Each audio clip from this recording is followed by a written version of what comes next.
12ª giornata del campionato di Serie D, Girone I, ed è derby siciliano ad alta quota allo stadio Broccoleri di Favara tra il Castrum Favara di mister Terranova e la nuova Igea Virtus di mister Sasà Marra, il tutto agli ordini del signor Marco Ferrara di Roma. Le due squadre si incontrano per la seconda volta dopo l'incrocio che è avvenuto sempre sul terreno di gioco favarese in Coppa Italia di Serie D. Parte bene la formazione di casa oggi in completa tenuta bianca che spinge soprattutto sulla corsia mancina sotto la guida del capitano Ciccio Vaccaro, il quale dopo un cross che non trova Varela cerca anche gloria con una conclusione personale che però non trova i pali difesi da De Falco. Ancora attacca la compagine favarese con questa palla recuperata ai danni di Calafiore.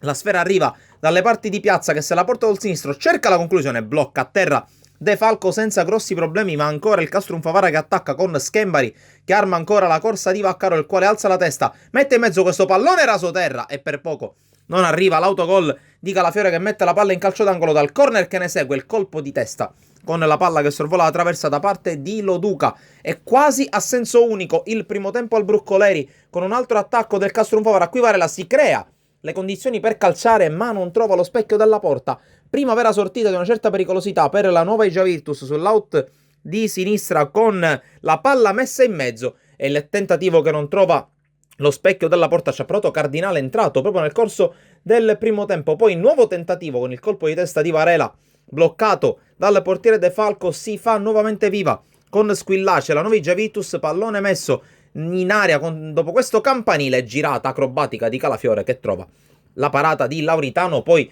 Lauritano è bravo nell'uscita alta su questo calcio di punizione che è anche l'ultima giocata del primo tempo. Continua senza grossi sussulti la partita con la nuova Igea Virtus che cerca di attaccare.